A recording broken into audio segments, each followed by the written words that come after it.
የመጠቀሚያ ጊዜው ያለፈ ከ12 ሚሊዮን ብር በላይ የሚያወጣ የጸረ ተባይ ማምረቻ ከእስራኤል ወደ ኢትዮጵያ መግባቱ ተነገረ።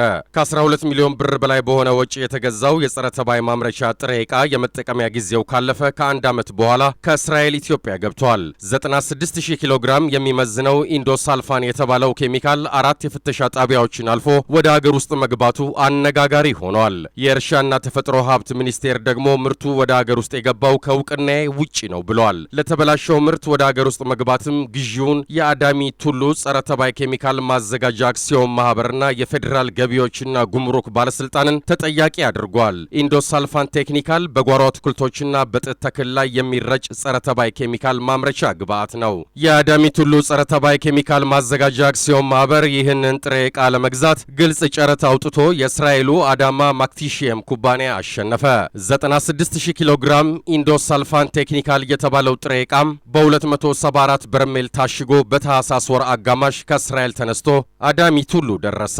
ጥሬ ዕቃው በኬሚካል ማምረቻ ስፍራው ደርሶ በርሜሉ ሲፈተሽ ግን ግማሹ ጥሬ ዕቃ የመጠቀሚያ ጊዜው አልፎ ከ150 በላይ በርሜል ጥሬ ዕቃ ደግሞ የተመረተበትና የመጠቀሚያ ጊዜ ገደቡ ሳይጻፍ ነው የተገኘው። የአዳሚ ቱሉ የጸረ ተባይ ማዘጋጃ ድርጅት ዋና ስራ አስኪያጅ አቶ ስሜነ አልታዩ እንደሚናገሩት ከሁሉም በርሜል ናሙና በመውሰድ በተደረገ ምርመራ ሁሉም ምርት የተበላሸ መሆኑ ተረጋግጧል። ይህ ምርት ጤናማ መሆኑን አረጋግጦ ወደ አገር ውስጥ እንዲገባ የሚፈቅደው የእርሻና ተፈጥሮ ሀብት ሚኒስቴር በበኩሉ ጥሬ ዕቃው ወደ አገር ውስጥ ሲገባም ሆነ ከውጭ ሲገዛ እውቅና የለሽም ነው ብለዋል። በሚኒስቴሩ የእጽዋት ጤናና ጥራት ቁጥጥር ዳይሬክተር አቶ ወልደ ሐዋርያት አሰፋ አዳሚ ቱሉ የጸረ ተባይ ማዘጋጃ ድርጅት ጥሬ ዕቃውን ከውጭ ሀገር ለማስገባት ከሚኒስቴሩ ፍቃድ ማግኘት አለበት ይላሉ።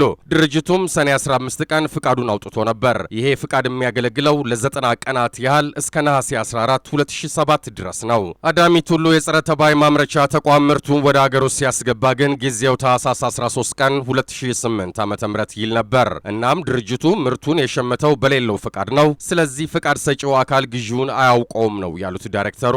ሚኒስቴሩ ጥሬ ዕቃው ከመጨረሻው የጉምሩክ ጣቢያ ከማለፉ በፊት ወደ ገዢው አካል እንዲተላለፍ የሚያስችል ፍቃድ የጥሬ ዕቃውን ፍቃድና ጤናማነት መርምሮ ይሰጣል። የይለፍ ወረቀት ያልተሰጠው ማንኛውም ምርትም የይለፍ ወረቀት ሳይዝ ከጉምሩክ ጣቢያው አይወጣም።